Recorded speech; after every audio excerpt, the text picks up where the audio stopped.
Welcome to part two of our lecture, and in this section we'll be discussing the New West after the Civil War. Now, before the Civil War, when people said West, they meant the area east of the Mississippi River, largely Ohio, Illinois. And then the West started moving out really with the discovery of gold in California in 1849. In this lecture, the West will refer to the area to the west of the Mississippi River. By 1900, fully 1/3 of Americans lived west of the Mississippi River. This is a major change in the geographic location of the population. And they went for a number of reasons, largely to improve their economic fortunes. There was free land given out by the Homestead Act. There were gold rushes in California, Nevada, silver rushes, particularly in Colorado. And there was a lot of growth, It was also the concept of manifest destiny, which you studied in the previous course. It was a view that God had chosen the white people of the United States to go out and settle and civilize the entire continent. This is a famous drawing or painting, and this was actually done a little before the Civil War, but it's the same principle, manifest destiny. If you had me for History 1301, you've already seen this famous painting. So what we have an angel, obviously, flying through the air, leading the movement westward. Behind the angel, we see light, and that, of course, is symbolic of the light of civilization. And to our left, in front of the angel on the west, we see the dark clouds. And this symbolizes much, the ignorance and the need for civilization. You will notice that in the angel's left hand, she has a telegraph wire, and there is a coil of telegraph wire in her right hand, and you follow that wire down and you'll see the telegraph wires and the telegraph poles. And as I mentioned previously when we talked about the railroads, as the railroad was built, the telegraph line went right alongside it. And in fact, you can see there on the right side of the photo, the train track, and that's the end of the train track. So now they're constructing more train track, they're putting up more telephone poles, and, quote, civilization is moving west. You can see in the lower right, people have already started farming, they've put up fences, and they've built homes. So for me, at least, this painting really symbolizes the strongly felt belief in manifest destiny. Oh, and finally, if you look on the right side, so kind of dark, you can see the buffalo herds running. And of course, they were almost exterminated by about 1900. There were literally only a few dozen left in the United States. And some of them were taken to Washington, D.C., and they were the first animals in the new Smithsonian Museum's zoo.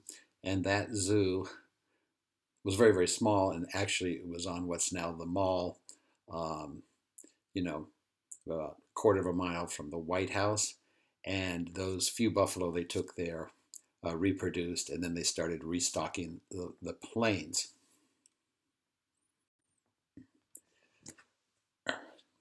Now, the federal government actively promoted westward movement through its policies.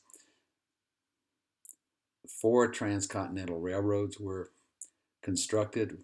We saw previously the first one was completed in 1869, and then a few years later there were 4 transcontinental railroads. U.S. Army troops pushed Indians off into the reservations, opening up land for farmers and ranchers. And we'll talk more about the Indians in a few minutes. The government gave land to railroads, and I mentioned in the previous lecture, to promote the development of railroads, they were given land, not just for their track, but up to 10, 20 miles on either side.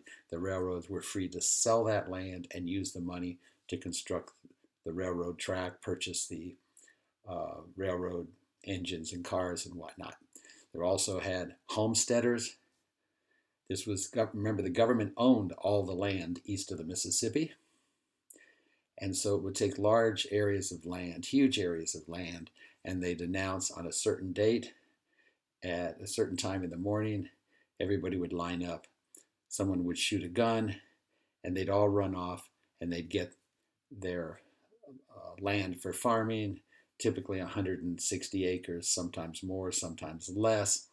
And the only stipulation was that the people were required to build a home there and actively use the land. They didn't want it taken over by investors. You might be interested to know, until I think it was 5 or 6 years ago, the state of Alaska had free land if you wanted to go there for so-called homesteading. And you could go there and you had to build a cabin there, and had to be a certain size, and you had to live in it so many months a year. And after 4 or 5 years, you would get title for that land.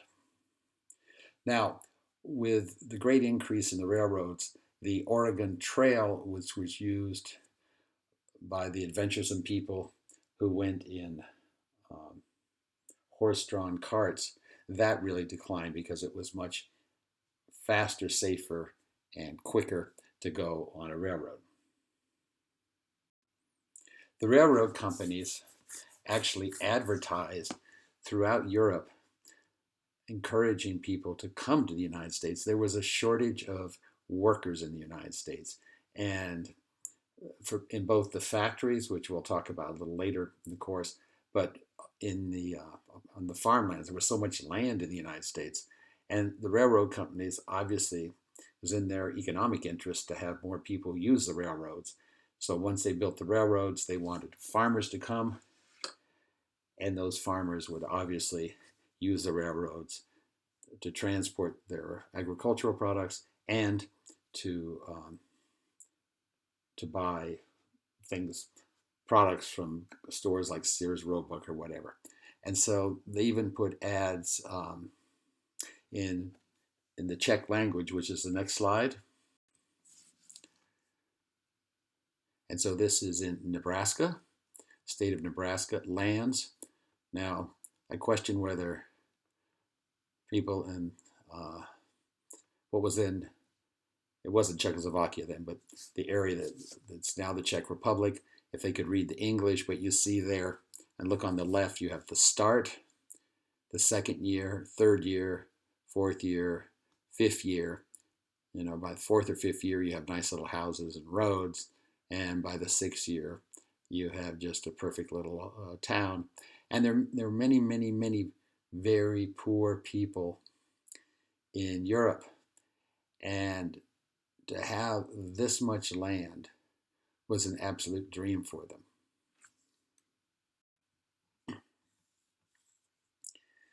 Now, it's important that we look for just one moment at the amount of rainfall in the United States.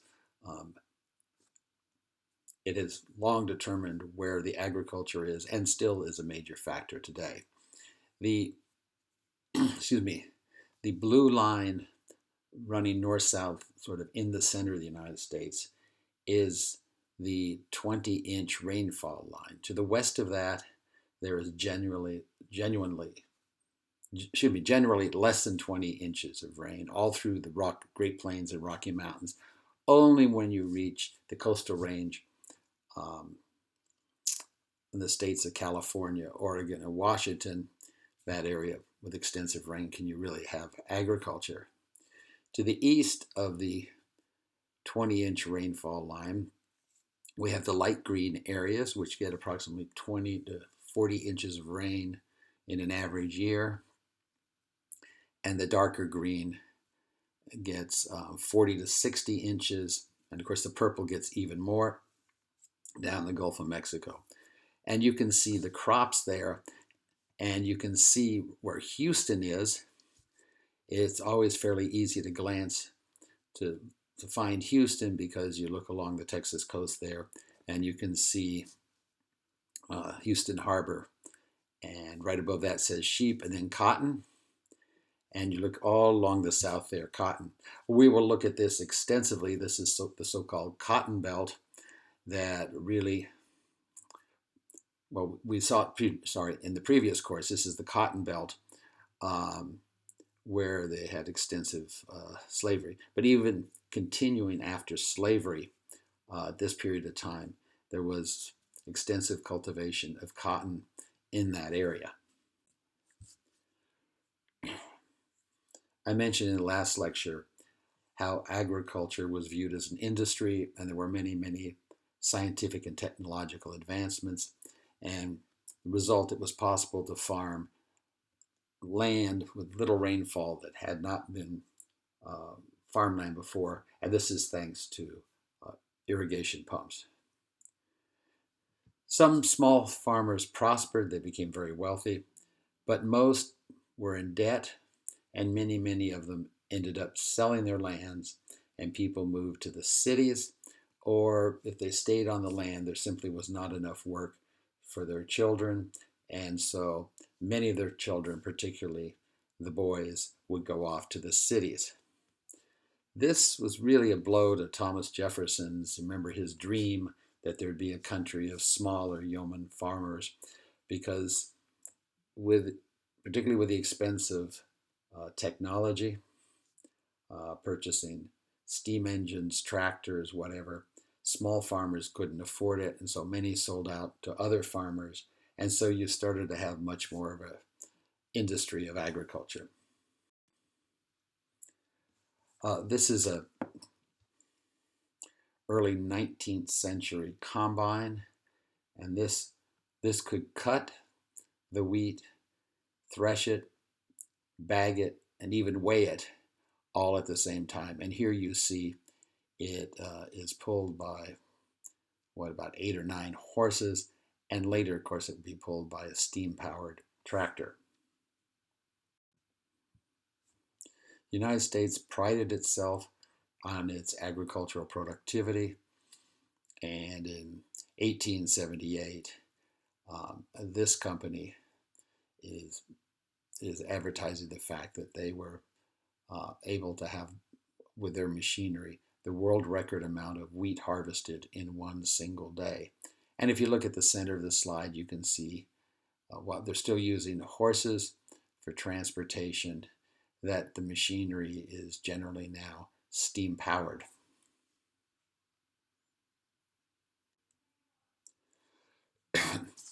In the central part of the United States, particularly where Kansas and Nebraska are, there simply was no wood. There were no forests. If you've ever driven through there, you can see the land is very, very flat. And the question is, how are people going to build homes? So what they did is they built them out of sod, and that became known as Kansas brick. Now, sod is what they went, they just basically took with a shovel, cut a square out of the ground, went down about 7 or 8 inches, and it was very, very firm because of the natural grass had a lot of roots in it, and they'd take that, dry it, and that would make the walls of the house. Now you can see this house behind the people. You can see the nice windows there, and you can't really see it, but there's a door. Those were ordered from the Sears Roebuck catalog. So they would go to the local telegraph office. There was a catalog there, and they would order whatever they needed in terms of windows, doors, a stove, things like that. Now, in terms of mining, there was a major discovery of both silver and copper in the Comstock lode, which is right on the California-Nevada border, up the northern part of California. And this is a drawing from this time just showing the extensive investment there in building all the works so the workers could go down. Obviously, this was extremely dangerous work. Now, cattle became a larger and larger industry. People consumed more and more red meat, and people thought that once they had money, their diet should improve with red meat. Um, and so the problem was, though, of course, ranchers would have cattle, um, and the cattle would wander around. It would be feeding on the open range, and then when it was time to sell the cows, cowboys would go out, and you've probably seen this on TV. They would round them up and take them to the nearest train station. And until the trains came down into Texas, they had cattle drives, and they would take the trains up into Kansas area. Well, the farmers didn't like the fact that these hundreds of thousands of cows were wandering all over the place and stepping on their crops or eating them. So they came up with barbed wire. While a simple invention, this had a profound impact on agricultural productivity because the farmers' crops were no longer being trampled on by the cows, or eaten by the cows. And in case you haven't seen it, it's basically a piece of wire, and then every 7 or 8 inches, they have one of these little, it's a twist that's very sharp at the end, and the cows would go up, and they didn't like to get the sensation. They could have easily knocked them down, but they didn't. And so that was considered a major change in farming in the western part of the United States. Here we have a photograph from 1905 of cowboys on horseback. This is sort of the image of everyone of the Old West, and they're herding the cattle, and then they'll take them off for days or weeks to the nearest railroad station to have them put on in cattle cars and often sent to Chicago, where the cattle would be slaughtered and then meat processed. Here's another photograph which reminds many of us of the Old West. This is in Langtree, Texas, in West Texas. You can see how dry it is. This was taken in the year 1900. And this is famous Judge Roy Bean's store. He was also the local sheriff. You see the sign above it said, "He's the law west of the Pecos," referring to the Pecos River. Now, speaking of cowboys, contrary to what you'll see if you look at a cowboy movie from the 1950s and 60s, they were very, very popular at that time. Most of the cowboys were Mexican Americans. They were blacks, or they were very poor Southern whites who moved west because they were essentially unemployed in the southeastern part of the United States. And many of the words that cowboys use are from the Spanish Mexican heritage, lasso, lariat, all these words. And it was generally recognized at the time that the very best writers and cowboys were those of Mexican descent. Here we have a view of in the state of Arizona. Again, you can see how dry it is and arid. This is a group of Mexican American workers on the railroad. Now this slide shows the major economic activity in the West at this time. And you can see, first of all, if you look at Texas, you can see the red lines going north. These were the lines for the cattle drives, where the cattle ran wild in much of South Texas. There was so much of it. Cowboys would put the brand on of their boss, their ranch. And then once a year, there would started in the spring, or there would be a major cowboy drive, the so-called cattle drives, up to where the railroad lines were. And you can see that, they went up into the Kansas area or Colorado or Cheyenne, Wyoming. These were the famous cattle drives, which ended when the railroad was extended down into Texas, because it cost a lot of money to have the cowboys take the cattle up. The cattle lost weight, and some of them died of disease and whatnot. It was much easier once the railroads went into Texas to send them up to ship the cattle via railroad. And you can see the cattle drives and later the railroad. It all funnels up into Chicago, which was the great meat center of the United States, thanks to the railroad. Now, if you look also, you can see, well, if you look in the center part, Colorado, you can see the many mines there. There were a lot of silver mines there, and that's what really populated Colorado. I remember I grew up in Denver, Colorado, and I can remember in junior high school, when students typically study state history, we studied Colorado history for a year. While interesting, it certainly wasn't as interesting as Texas history is. But that said, I think we studied every silver mine in the state of Colorado because we spent a whole year studying the history of Colorado. And then if you look up in the northwestern part of the U.S., you can see a lot of the signs for mining. And then over in California, you can see the purple crosshatched lines. That's the Comstock lode. That's where Virginia City is in that area.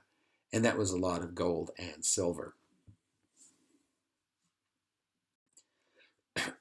Now, as the population moved westward, more and more states started joining the United States. First, they were territories. And then, if you'll remember from History 1301, the process, once the territory had a certain number of inhabitants, they could have a vote and petition Congress to allow that territory to enter the United States as a state. So by 1912, there are 48 states in the United States, and these are often referred to as the lower 48 today. And Alaska and Hawaii were territories, and then they were added as states in the 1950s. Now let's take a few minutes and look at the Western Indians.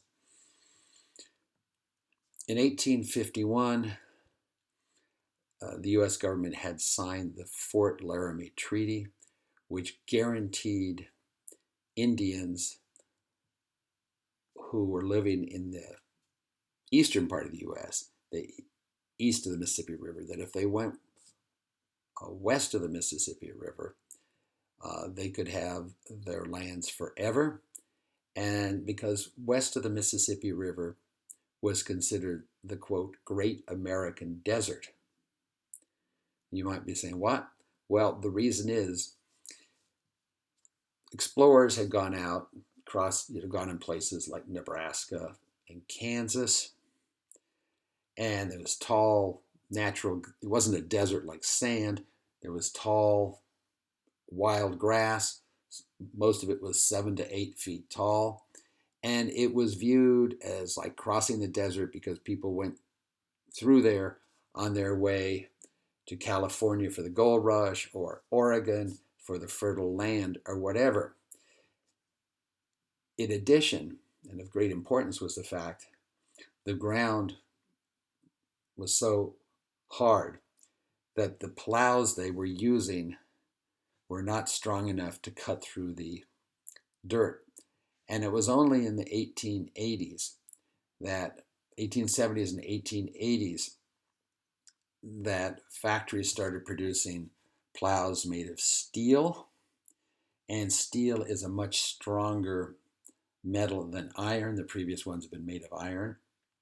And then they were able then to cut easily through the soil in places like Kansas, Nebraska. And those areas now are really referred to as the breadbasket of the United States because of their agricultural productivity.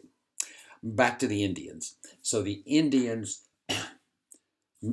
many moved voluntarily.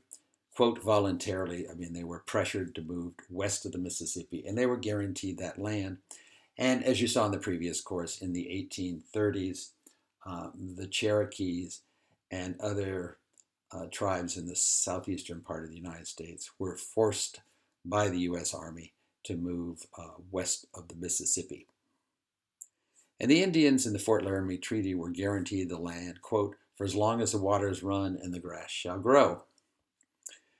So you had roughly 25,000 Indians west of the Mississippi River. Many of the tribes had been there for a long time. Others had recently arrived from east of the Mississippi. Now, these three maps are worth taking a moment to look at carefully.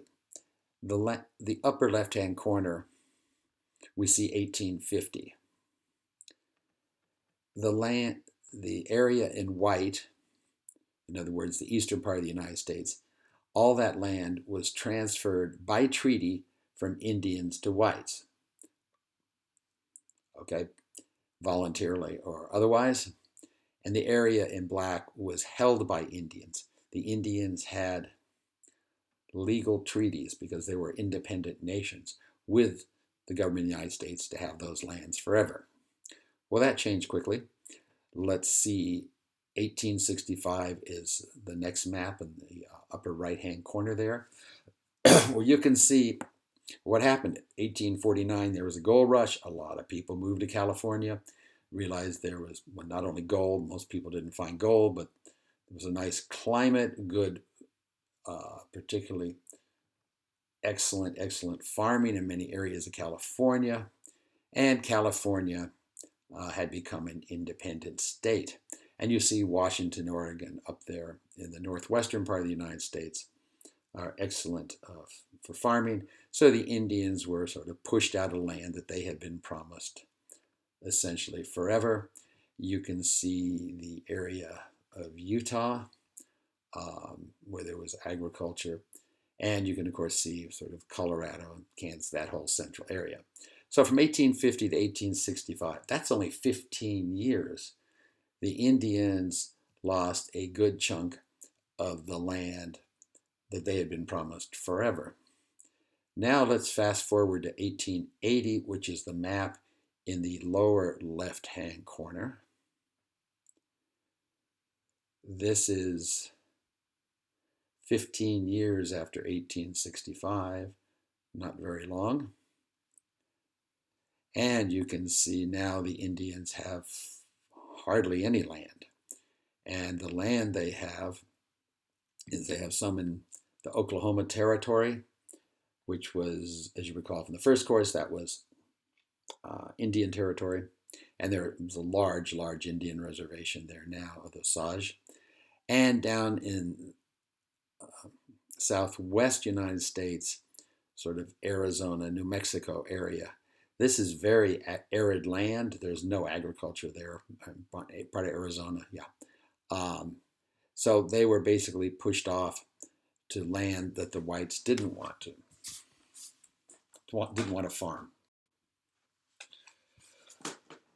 Now, the Americans obviously violated the treaty provisions. This was supposed to be the land of the Indians forever. In addition to farmers and ranchers, you had buffalo hunters. And the buffalo hunters were not killing the buffalo for the meat. They were killing the buffalo for two reasons. The main one were for the hides, because the buffalo have very tough hides. They would kill the buffalo, they'd take the hides, and those hides were turned into long strips, which were used in the early factories we saw in the last lecture. They were used as drive belts on machines before they had rubber. And also, after taking the hides off and just leaving the buffalo there, after a few months, the buffalo were just literally bones.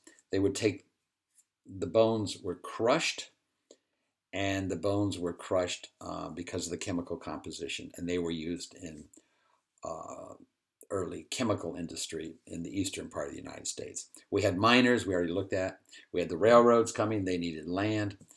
And we had soldiers who were used by the U.S. Army to, when necessary, push the Indians out. And there were, of course, several famous battles between the soldiers and the Indians. We have a photo of one or two in a minute.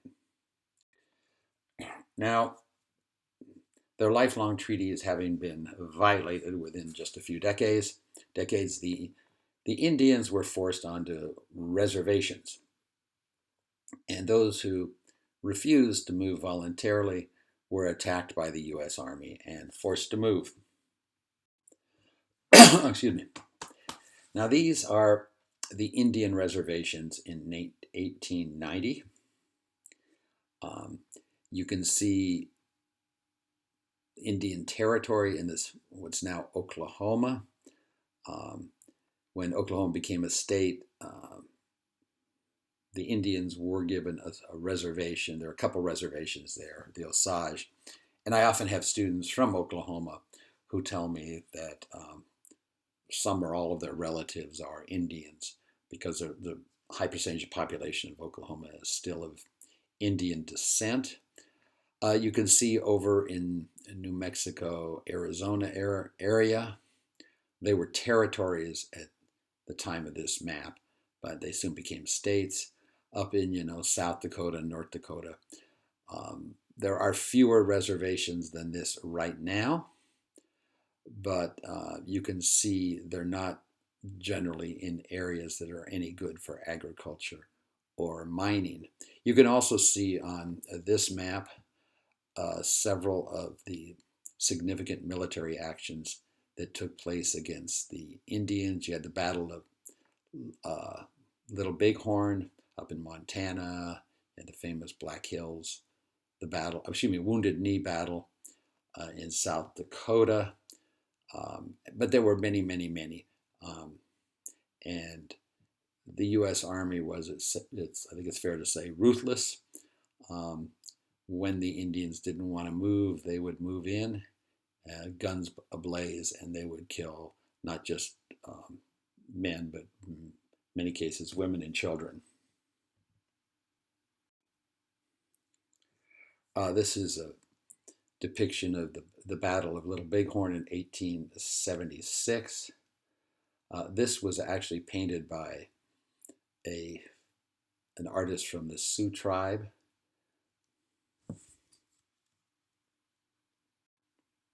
And the Battle of Wounded Knee. This is when the Lakotas were defeated, and it was cold weather, and their frozen bodies were just thrown into this big grave. And this slide will give you some overview of some of the major Indian wars. It doesn't include, obviously, all the conflicts.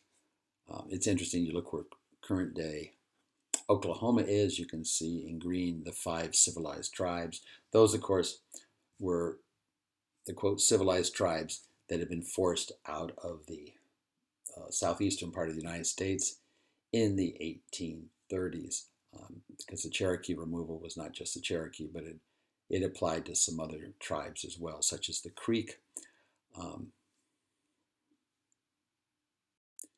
Now, I'd like you to look at this quote. This is U.S. Army General Philip Sheridan, who actually led many, many of the actual battles with the Indians. And a few years later, he said, quote, "We took away their country and their means of support, broke up their mode of living, their habits of life, introduced disease and decay among them. And it was for this and against this that they made war. Could anyone expect less?" And again, General Sheridan was a career Army officer who had led the U.S. Army's efforts to push the Indians onto the reservations. Now, be sure you know the Dawes Act of 1887.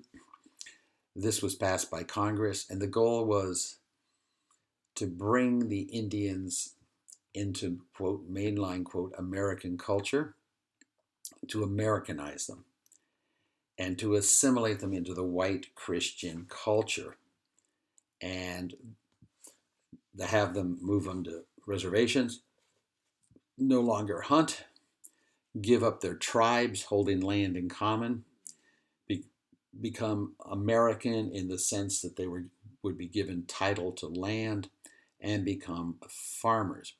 Now, it's important to recognize at exactly this time there were many European immigrants coming into U.S. cities, and there was a major effort underway in those cities to, quote, Americanize the immigrants. They were taught English at night, after getting out of the factory, after working 10 or 12 hours. Um, and, so there was an effort, not just among the Indians, but in general, to take people who were considered non-American in their culture and to bring them part of the United States, particularly to make them Christians. And so what happened is the reservations had originally been set up by tribes. Well, those were broken up into individual plots of land because they didn't want people thinking of themselves as a Comanche or whatever. They wanted them to think of themselves as a landowner with title to the land. So under the Dawes Act, an Indian family would be given land for agricultural purposes. The land title was formally held by the government for 25 years. And during that period, the Indian and his kids had to farm the land. It had to be productive. And at the end of that period, the Indian was given title to the land. And the Indian was free to sell the land.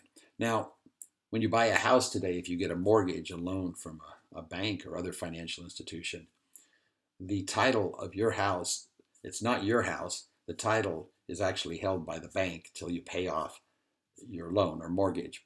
Well, this is somewhat similar in terms of the concept. The people had a legal document, but they had to wait 25 years, which is an incredibly long period of time, before they'd have title to their land. They had to live on the land, and they had to, quote, adopt the habits of a civilized life, and that would make them U.S. citizens. Many, many white women from the East and the Midwest went out as sort of missionaries with churches to Americanize the Indians. They were very well intentioned. It's fascinating to read their diaries. Many of them have been put into books. They gave up comfortable lifestyles, and these white women went off, and they worked very diligently because they strongly felt that the Indians had to become Americanized because they were viewed at that time as, quote, savages. So they'd been hunters and not farmers, and so this was a very difficult transition. I find these two photographs absolutely amazing. We have on the left the same group of boys we have on the right. It's hard to see that. You see on the left, they're not sitting in chairs. They're wearing traditional Indian clothing made of animal skins. Two of them even have feathers in their hands. And on the right, well, they've clearly had haircuts.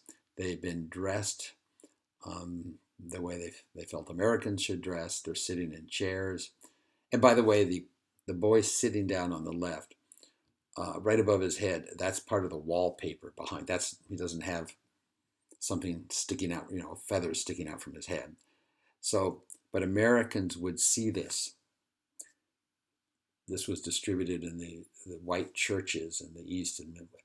And people thought, oh, what wonderful work our missionaries are doing. And they would contribute to the Americanization effort. In the module, there is a 2 or 3 minute video, Bury My Heart at Wounded Knee, which I encourage you to see. It's a dramatization of a classroom in which a woman is there, a white woman who volunteered to go out and, quote, civilize the Indians.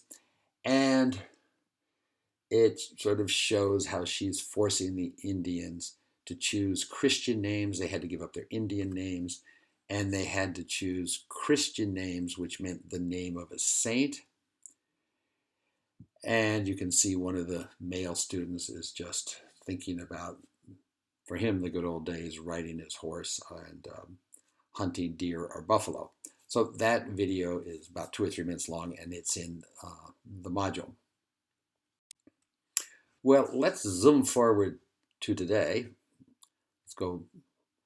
Unfortunately, we don't see the American Indians much in the rest of the course.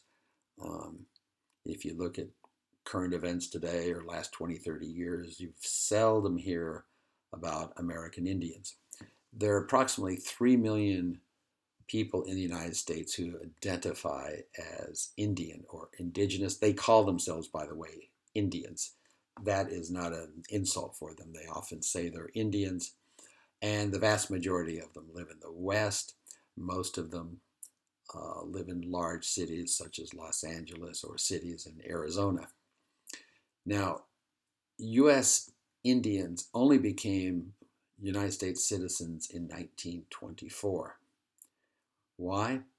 Well, you recall the 14th Amendment, which was passed and became law, or excuse me, part of the Constitution in the 1860s, made former slaves citizens, but it had a clause that said that only people subject to the jurisdiction of the United States government would be citizens. And that means two groups of people did not become citizens. One of those were children of foreign diplomats, because foreign diplomats are not subject to U.S. jurisdiction. They have diplomatic immunity, and same thing for their children. And that's still the law. There are today, but there were also American Indians, because the American Indians lived in tribal groups, and all their tribal groups had treaties with the United States government. So the Indians were not subject to United States jurisdiction because they were considered independent nations within the U.S. Today, about 1/3 voluntarily live on reservations. No one is required to live on a reservation anymore. These reservations are totally independent. They have their own police force and courts. And the federal government only gets involved if a crime is committed and the sentence for the crime is more than 1 year. For instance, if there's a murder or a very serious crime, then the Federal Bureau of Investigation, or the FBI, is brought in and works with the local Indian police.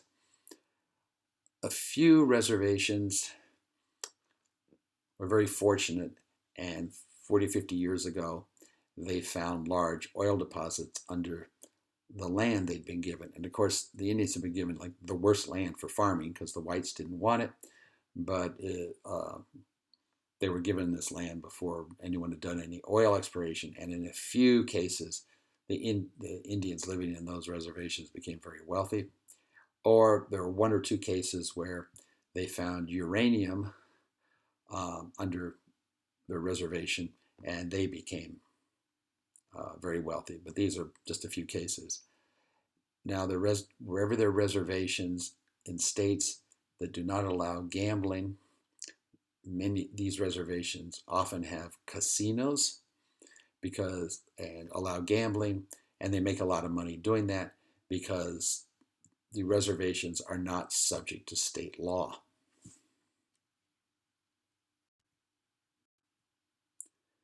Oops, sorry. Whoops. Sorry.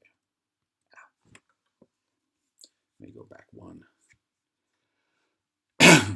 The Indians are by far the poorest minority group in the United States. According to 2018 figures, about 25% of Indians live in poverty, and it's 21% for blacks. And finally, just talk for 1 minute about Indian reservations in Texas. There are now 3 reservations in Texas. There are 2 very small ones in the Rio Grande Valley that belong to the Tiguas and Kickapoo tribes. Fairly near Houston, about an hour and a half northeast of Houston, is a larger reservation that belongs to the Alabama Cochita tribe. And when you enter, there's a big sign warning you that you are leaving the state of Texas, and you are subject to the jurisdiction of the tribe, the tribal police, and their courts. I last went there 4 or 5 years ago. You drive in, there's sort of a welcome place. You go in, and they have a beautiful lake there, and they have lovely cabins they rent out. I asked the woman working there, and she said that actually nobody lives on the reservation itself. They all live in nearby towns. But they do have a lot of very interesting tribal festivals, and you can visit their website. Just Google the name of the tribe in Texas, and they'll have a nice website. And they welcome non-Indian visitors to go, and you can see the dances and celebrations they have. And they have that a couple times a year. So that's only an hour and a half from Houston, so it makes a nice day trip. So that's the end of this lecture. Thank you very much.